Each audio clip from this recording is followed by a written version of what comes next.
When you look around at oncologists, most of the time you don't have to scratch the surface very deeply to find personal connections with cancer.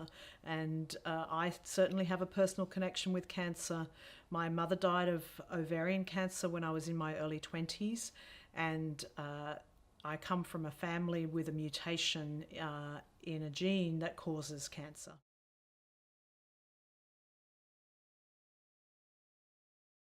People keep asking me, why is cancer so common? Why are so many of my friends and family dying of cancer? I think most of the reason is that they haven't died of other things, and I know that sounds terrible, but that's the truth. In the past, we had many people dying very young from cardiovascular disease and stroke, and we have made enormous advances in those areas with the use of largely preventative treatments. And I think this is where probably we've got a lot to learn in cancer medicine.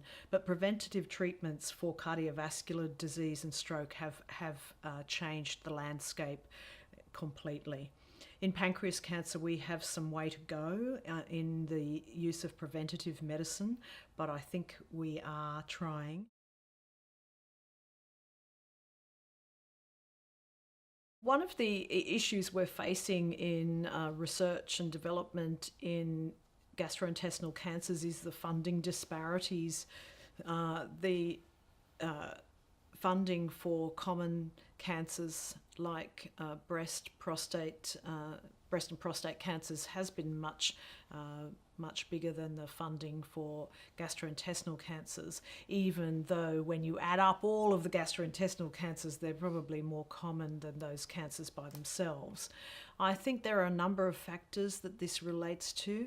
I mean, one of the things is that having a gastrointestinal cancer is kind of a bit embarrassing, and people don't really want to talk about it, and it's not as vocal.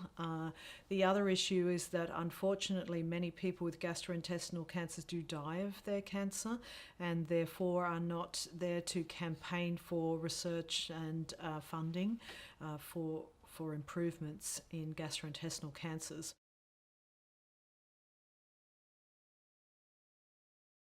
I love this particular field because I think there is still an enormous room for improvement, and I believe Australia has done a lot of very important groundwork and discovery work, and being able to perhaps implement some of that into clinical practice is going to be very, very exciting.